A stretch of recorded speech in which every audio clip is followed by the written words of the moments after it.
pas kemarin nggak ada yang tahu yang diambil teh yang fatal bisa. Tanpa itu nggak bisa produksi karena saringan itu memisahkan antara kulit ari dengan sorghumnya. Kalau nggak ada itu nggak disaring atau kumaha buyar kau ajlang-ajlangan. Bismillahirrahmanirrahim.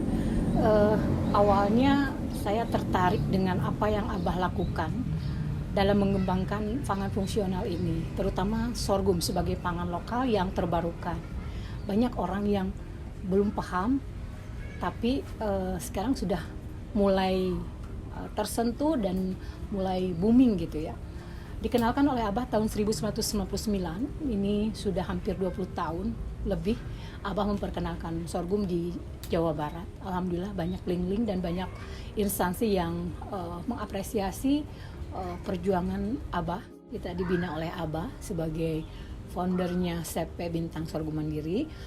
Kita juga dibantu oleh Bapak Kepala Desa, Bapak Haji Dadang Abdullah Ropah, yang memiliki perhatian khusus dalam pengembangan peningkatan makanan yang bergizi, khususnya kita kembangkan di sini saja gitu ya, di Bojongmangu.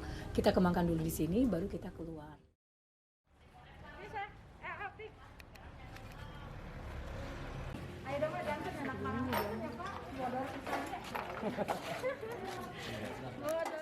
Di sini kita ada proyek untuk pembuatan mesin pertanian khusus komoditas sorghum ya, dengan 3 jenis ya, dengan tahap-tahap yang nantinya akan digunakan. Di tahap pertama ada mesin rontok yang ini, kemudian akan dilanjut untuk proses yang selanjutnya ke mesin pengepas. Kemudian di tahap terakhir kita sorghumnya akan memasuki proses ke mesin penepung.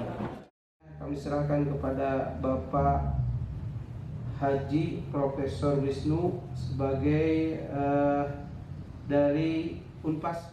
Pagi hari ini saya dan tim beserta ibu di Desa Bojongmangu ini bisa bertemu dalam rangka serah terima alat proses pengolahan sorghum. Anggap aja Bojongmangu ini adalah Singapura. Singapura. Iya kan, Singapura kota kecil, negara kecil, iya, tapi iya. Kenapa? Iya. Lebih kaya daripada kita Indonesia yang luas lahannya. Dia tidak punya lahan coklat, dia tidak punya lahan minyak, tapi dia menguasai minyak dan coklat. Nah sekarang Bojongmangu tidak punya lah, tapi dia menguasai sorghum yang ribuan hektar mungkin ke depan. Nah, ketika insya Allah mudah-mudahan kita ingin maju, pasti banyak tantangan-tantangan.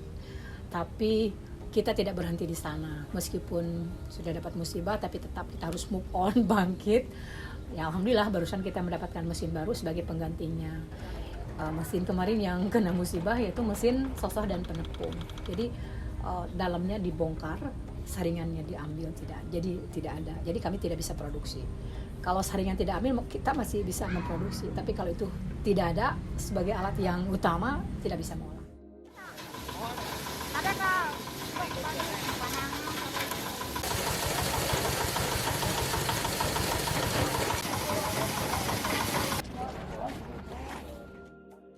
Alhamdulillah pada hari ini kita mendapatkan bantuan mesin 3 unit, perontok, penyosor, dan penepung. Nah alhamdulillah kerjasama ini tidak instan, tapi kita melalui perjalanan panjang selama 3 tahun. Awalnya kita bertemu, ngobrol-ngobrol secara santai saja, tapi alhamdulillah dari pihak Unpas memberikan perhatian gitu terhadap kelompok wanita tani kita, karena biasa kita mengolah sorghum dengan cara manual, digebot. Nah perlulah kiranya bagaimana supaya energi ini tidak terlalu banyak keluar. Jadi kita mengusulkan kepada pihak Unpas, tim peneliti dari Unpas, untuk bagaimana Pak, saya ingin sorghum ini bisa lebih praktis gitu ya, tidak susah gitu. Tenaga manusia dengan tenaga mesin memang pasti beda gitu ya. Jadi alhamdulillah kita merasa terbantu. Tanaman sorghum setelah kita panen, kita jemur dulu kurang lebih 4-5 hari sampai kering. Masuk di mesin pertama yaitu perontok.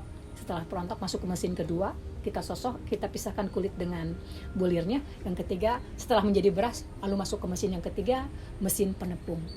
Akhirnya kita bisa mendapatkan tepung, bisa diolah menjadi apapun yang diinginkan. Pasca panen dari sorghum ini, kita yang awalnya ibu membuat mengolah ya sorghum menjadi beras sorghum. Kemudian turunannya dari beras sorghum ada tepung sorghum. Dari beras ini kita sudah mendapatkan makanan. Satu jadi nasi, yang kedua jadi bubur. Bisa jadi lontong juga. Bisa jadi pop sorghum. Kemudian bisa jadi sereal juga. Nah, turunan dari tepung bebas mau bikin apa saja. Bisa jadi cookies, bisa jadi dodol, bisa jadi bolu, kemudian brownies, kemudian sistik. Ini yang paling ngetop di kita adalah bolu sorghum dan teng-teng sorghum. Untuk yang sorghum yang kita produksi, kita memperhatikan kesehatan ya. Yang pertama kita memakai gula sorghum, kemudian gula organik. Nah, yang paling banyak diminati adalah teng-teng sorghum yang tidak terlalu manis. Pop sorghum juga mereka pada suka, bisa buat camilan, bisa di bioskop-bioskop gitu ya. Mudah-mudahan bisa masuk ke bioskop-bioskop dan ke ini supermarket swalayan dan sebagainya. Harapan kami ke depan, kami menginginkan seluruh masyarakat memiliki perhatian yang khusus ya terhadap peningkatan pengembangan pangan fungsional ini.